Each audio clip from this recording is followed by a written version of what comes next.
Sonte ndizën dritat e bredhit të dekorimit të sheshit të Shkupit.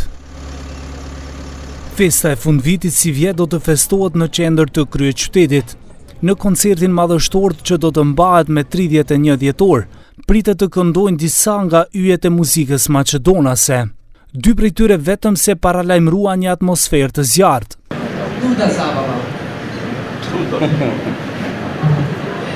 Ajde, ovo je luda zabava.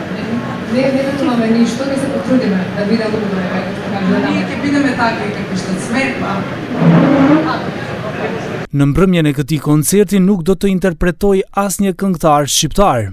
Kreu i qytetit të Shkupit Orce Gjeorgjevski theksoi se performancë në Shqip do të ketë tek fëmijët gjatë ditës. Mislim дека има водецки оддел, групи кои што се и албански изведувачи.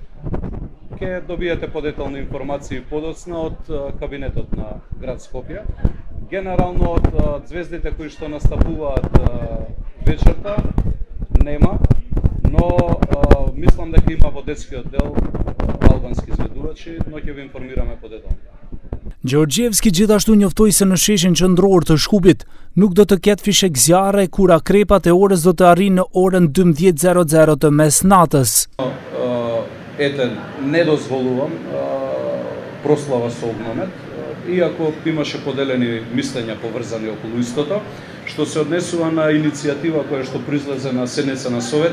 Ние сме ненадлежни да даваме дозволи и одобренија, се знае кој е надлежен во тој дел, Министерството за внатрешни работи, и ете, ако значи во јавноста, јас го поддржувам тоа да ете место со огномет на алтернативен начин се прават забавите.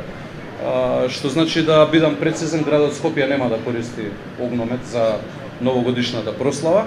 Dekorimi i shesheve dhe bulevardeve do të fillojë nga sot dhe do të jetë i stolisur deri nga java e 3 e janarit, përkatësisht nga 20 janari.